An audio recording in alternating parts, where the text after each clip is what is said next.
휴가 시작 전날에 인사를 드리고 있는 크립토 마토입니다.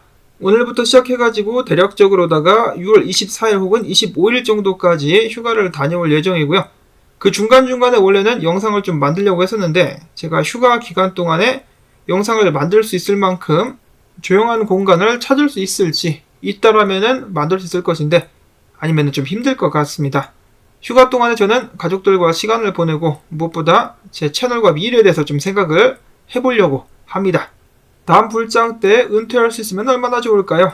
오늘도 희망을 가져보면서 나온 정보들 하나둘씩 살펴보도록 하겠습니다. 자, 미국의 부채 한도 인상안이 하원을 통과했습니다. 하원을 찬성 314대 반대 117로 통과가 돼가지고 해당 안건은 상원으로 넘어가게 되었습니다. 상원 역시 무난하게 통과가 될 수 있지 않을까? 해당 소식에 대한 증권가의 반응은 긍정적입니다. 일단 달러가 오늘 강력하게 떨어져줌과 동시에 미국 증시는 모두 상승세를 보이고 있는 가운데 암호화폐 같은 경우는 어제 좀 하락을 했었죠. 비트코인을 시작으로 해가지고 알트코인들도 약간 떨어지는 모습이 나왔었는데 자, 근데 지금부터 반등 및 더한 상승을 이룰 수 있을 것이라는 기대감이 많이 나오고 있다라고 합니다.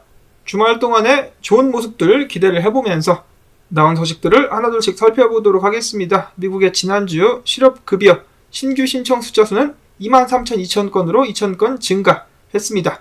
얼마 전에 나온 소식에 의하면 구인 숫자도 굉장히 많이 늘었다라는 소식이 나왔었는데 그와 동시에 일자리를 잃는 사람들의 숫자도 꾸준히 증가를 하고 있다.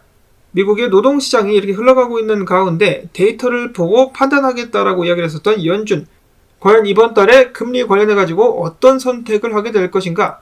연준의 비공식 대변인이라 불리는 월스트리트 저널의 기자 닉 티미라우스 같은 경우는 6월 달에 일시적으로 금리를 동결한 후에 여름에 추가적인 인상이 나올 수 있다는 의견을 밝혔습니다. 그것에 대한 근거로 필립 제퍼슨 연준 이사의 연설, 그리고 제롬 파웰이 이야기했었던 금리를 올리는 데 있어서 신중해야 된다라는 의견을 예로 들었습니다. 이번 달부터 금리 인상 중단 충분히 가능성이 있어 보입니다. 여기서 중요한 것은 이 기자가 이야기한 대로 금리 인상 중단이 일시적인 것이냐 아니면은 여기까지 해가지고 딱 금리 인상을 마무리 짓느냐가 될 것 같은데요.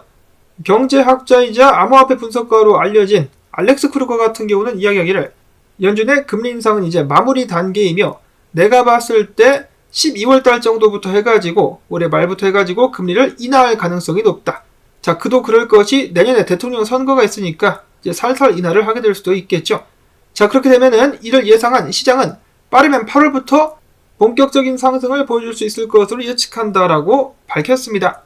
미국 정부를 위해서 조만간에 돈을 겁나게 찍어대면서 한편에서는 금리를 올리느냐 마느냐를 놓고 실갱이를 벌이고 있는 연준. 사람들의 마음을 들었다 놨다 하고 있습니다. 언젠가는 연준으로부터 자유로운 세상이 올 수 있으면 좋겠다라는 바람을 가져보는데요. 브릭스 국가 중에 하나인 브라질의 룰라 대통령 같은 경우는 남미에 있는 국가들이 미국 달러의 사용을 중단하기 위해서라도 남미에서의 공동통화가 발행되고 사용돼야 된다는 주장을 하기도 했었습니다. 브라질과 아르헨티나 같은 경우는 달러를 제외한 다른 통화로서 무역을 진행하겠다라고 발표를 한 적이 있었는데요. 과연 그가 염두에 두고 있는 달러를 제외한 다른 통화들에는 어떤 것이 있을까? 새로운 통화를 말하는 것일까? 아니면은 브릭스 국가에서 지금 발행을 하고 있는 통화를 염두에 두고 이야기를 한 것일까? 그리고 IMF 같은 경우는 이런 발언을 딱 들었을 때 발끈하지 않았었을까 싶습니다. 그리고 달러 이야기가 나와서 말인데요. 한 가지 흥미로운 것, 최근에 일론 머스크가 인터뷰를 진행하면서 이런 발언을 했다라고 하네요. 조만간에 440억 달러도 그렇게 많은 돈이 아니게 될 것이다. 즉 440억 달러가 가치가 많이 절하될 것이다 라고 이야기를 하는 것인데요. 달러 가치의 절하를 염두에 두고 한 발언인가? 아니면 본인이 그냥 부자라서 한 말인가? 달러의 가치평가 절하에 대해서 걱정을 하고 있다면 공개적으로다가 비트코인을 추가적으로 매수를 해주면 좋겠다. 실제로 개인적으로도 비트코인을 들고 있다라고 이야기를 한 적이 있었는데요. 그 물량을 늘렸는지 줄였는지는 알 길이 없습니다. 이어서는 유로피언 중앙은행 총재인 크리스틴 르갈드 같은 경우는 이야기하기를 2%대의 인플레 확신이 들 때까지 금리 인상을 계속하겠다라는 발언을 했습니다. 그래 올려봐라 올려봐 아주 그냥 끝장을 보자. 독일은 공식적으로 경기 침체에 진입을 했고 다른 나라들도 상황이 만만치 않을 텐데 뭐 이러다가 유럽 국가들 붕괴되는 것이 아닌가. 자, 그 다음으로는 유럽 의회에서 암호화폐 관련된 보고서를 냈는데 그들이 주장하기를 암호화폐들은 증권으로 자동 간주를 해야 된다. 그러면서 예외가 없다라면은 암호화폐를 전통적 주식과 채권에 적용되는 엄격한 거버넌스와 승인 규정을 따르게 만들어야 된다라고 주장을 했습니다. 또한 디파이를 지배하는 다오에 법률적 지위가 부여돼야 된다라는 의견을 제시하기도 했었는데요. 암호화폐가 증권이다. 어디서 많이 들어본 소리인데 게리 겐세이가 겁나게 주장하는 것이었었죠. 이 자식이 조만간에 다른 나라들에게 협의를 요청하겠다 이런 식으로 과거에 발언한 적이 있었는데 게리 겐슬러의 악마의 손길이 유럽 쪽에 미친 것은 아닌가. 다음으로 해서 제미니의 창업자 윙클보스 쌍둥이들이 아일랜드의 수상과 함께 만남을 갖고 비트코인 및 암호화폐 가능성에 대해서 토론하는 시간을 가졌다라고 합니다. 자, 아일랜드도 비트코인 가지야. 자, 그 다음으로는 약간 실망스러운 소식이 나왔습니다. 원래는 6월 1일부터 해가지고 홍콩과 중국 쪽에서 개인 투자자들이 몰려들어가지고 암호화폐를 좀 매수해주지 않겠느냐라는 기대감이 나왔었는데요. 뚜껑을 막상 까보니까 개인 투자자들 같은 경우는 아직까지 시작이 안 된 상황이고 빨라야 올해 하반기 때 거래가 가능하게 될 것이라고 홍콩 증권관리당국의 이사가 밝혔습니다. 개인 투자자들은 가이드라인 시행 후 빠르면 올해 하반기부터 허가받은 거래 플랫폼에서 거래할 수 있을 것으로 예상이 된다. 니네 뭐하냐 진짜. 사람들 잔뜩 기대하게 만들어 놓고 기껏 한다는 소리가 올해 하반기부터. 근데 사실상 이미 투자할 사람들은 이미 투자를 하고 있기도 하죠. 이거 같은 경우는 그냥 호재로서 작용할 수가 있는 소식이었었는데, 자, 그럼에도 불구하고 중국 공산당의 직접적인 지배를 받고 있는 중국의 메신저 위챗 같은 경우 비트코인 가격을 실시간 제공하게 되었다는 소식이 나왔습니다. 중국 공산당이 이를 허했다라는 것이죠. 긍정적인 사인이라고 볼 수가 있겠습니다. 이어서는 갤럭시 디지털의 노부그라츠 행님께서 말씀하시기를 비트코인과 이더리움은 향후 3년 동안 투자할 수 있는 최고의 금융상품이다. 암호화폐 변동성이 조정된다. 그러면은 비트코인은 JP모건 이 양아치 새끼들보다는 훨씬 더 좋은 결과를 낼 수 있을 것이다라고 자신있게 덧붙였습니다. JP모건 말고 비트와 이더 가지야. 단순하게 투자를 이어가고 싶으신 분들은 그냥 비트와 이더만 차곡차곡 모아도 미래에 좋은 결과를 기대해 볼 수가 있을 것입니다. 다음으로는 비트코인 동향 및 분석으로 넘어갑니다. 이 채굴자들이 비트코인을 보유하기 시작해야 비트코인의 본격적인 상승이 나올 수 있다는 말이 있기도 한데요. 아직까지는 그런 단계는 아닌 것인지 비트팜스 같은 경우는 지난 5월에 414개의 비트코인을 매도했는데 이는 채굴량의 90% 정도가 된다라고 합니다. 다음으로 이어서는 비트파이넥스 거래소로 어제 1999개의 비트코인이 입금이 됐습니다. 거래소 내부 이동인지 거래가 옮긴 것인지는 확실치 않습니다. 이런 상황 속에서 알트코인 설파 분석가는 이야기하기를 비트코인 25,000달러대가 무너진다 그러면 23,000달러대까지 훅 꺼질 수 있다는 경고를 남겼습니다. 지난 몇 주 동안 26,500달러를 지지선으로 잘 유지를 해왔지만은 아직까지 바닥은 아닌 것 같다. 더 떨어질 수 있으며 25,000달러가 굉장히 의미 있는 자리가 될 수 있지 않을까. 이 이야기 같은 경우는 데이비드 웨이브랑도 비슷한 그런 의견이라고 볼 수가 있겠는데요. 25,000달러대가 무너지면은 가격이 급락할 것. 자, 그런데 만약에 정말로 비트코인 가격이 떨어진다. 6월달에 20,000달러 근방까지 떨어질 수 있다면 이는 절호의 매수 찬스가 될 수 있을 것이다라고 밥 루카스 분석가는 이야기를 했습니다. 전체 차트를 봤을 때 지금 모습이 월봉인데 굉장히 긍정적이라는 것이죠. 비트 차트의 흐름이 하락장이 아니라 상승장 초반에 나올 법한 그런 흐름이 이어지고 있기 때문에 떨어지면은 겁나게 주스면 된다라고 이야기를 하고 있습니다. 자, 근데 지금 당장 추가적인 상승을 보는 분석가들의 의견이 굉장히 많이 나왔었는데요.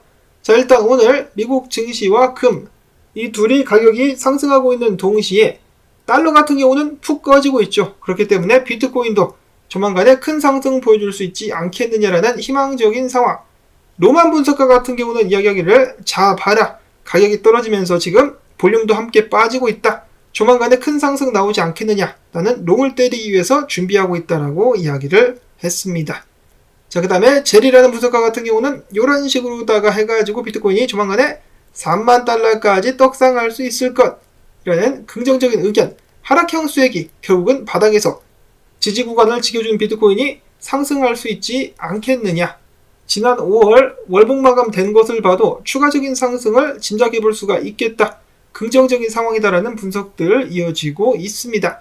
자, 그런가 하면은 다시 한번 많은 분석가들의 마음을 설레게 하고 있는 소식 또한 있습니다. 바로 비트코인 도미넌스가 빠지고 있다는 것인데요. 이 말인 즉슨 조만간에 알트코인들 한번 랠리를 펼칠 수도 있다. 지금 달러가 저항에 부딪히는 가운데 비트코인 도미넌스가 빠지고 있습니다. 상승 추세를 깨고 내려가고 있는 상황.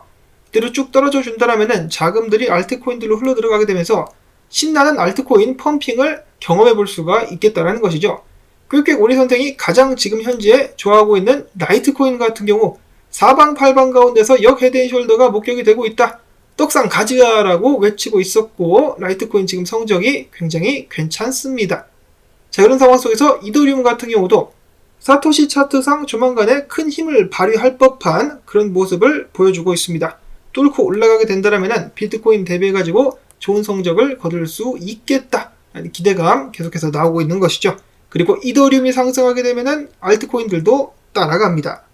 다음으로 해서 물량이 늘어나는 것 때문에 최근 논란이 됐었던 수이 같은 경우는 F1 오라클 레드불 레이싱과 파트너십을 체결했다. 오라클 레드불 레이싱은 앞으로 수이 광고를 하게 되겠죠. 자, 다음으로는 일론 머스크 앞에서 잠깐 이야기가 나왔었는데 도지코인 가격 조작 때문에 다시 한번 또 소송에 휘말렸다라고 하네요. 본인은 신경도 안 쓸 듯 싶습니다. 자, 그 다음으로 게이트.io 거래소가 있는데요. CEO가 이번에 체포가 됐답니다. 그와 동시에 거래소 재무에 문제가 생기면서 거래소가 지금 파산나게 생겼다. 거래소 토큰 떡락하고 있는 모습 확인해 보실 수가 있겠습니다. 바람 잘 날 없는 암호화폐 시장. 다음으로 알트 시즌이 기대가 또 되고 있는 가운데 매크로 CRG 분석가 페페를 눈여겨보고 있다라고 하네요. 밈코인은 죽지 않았다 이런 식으로 쌍바닥 때리면서 올라갈 수 있지 않겠느냐 매수를 좀 들어갔다라고 하는데 페페의 전설 계속될 수 있을지. 자, 그 다음으로 마지막으로는 권도영 씨에 관련돼서 새롭게 드러난 사실.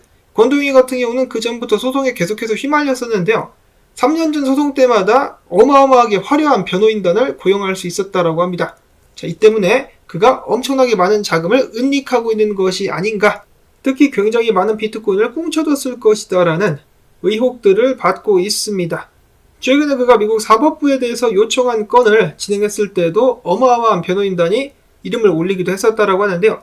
이런 사람들 고용하려면 시간당 몇십만원, 상담 하나 할 때마다 몇백, 몇천이 들어갈 텐데 아무런 문제 없이 이들을 고용할 수 있었다라는 것이죠. 샘 뱅크만도 그렇고 권도영도 그렇고 잘못을 저질렀지만은 돈이 많으니까 계속해서 요리조리 빠져나가고 있는 모습이 보여지고 있습니다. 과연 누구를 위한 사법 시스템인가? 언젠가는 그들이 합당한 죗값을 받기를 바라보면서 나온 정보들 도움이 되셨다면은 토마토 일당주기 광고 영상 한 편만이라도 마지막까지 틀어주기 부탁을 드리면서 저는 휴가 중간 혹은 휴가가 마무리가 되고 나서 인사를 드리도록 하겠습니다.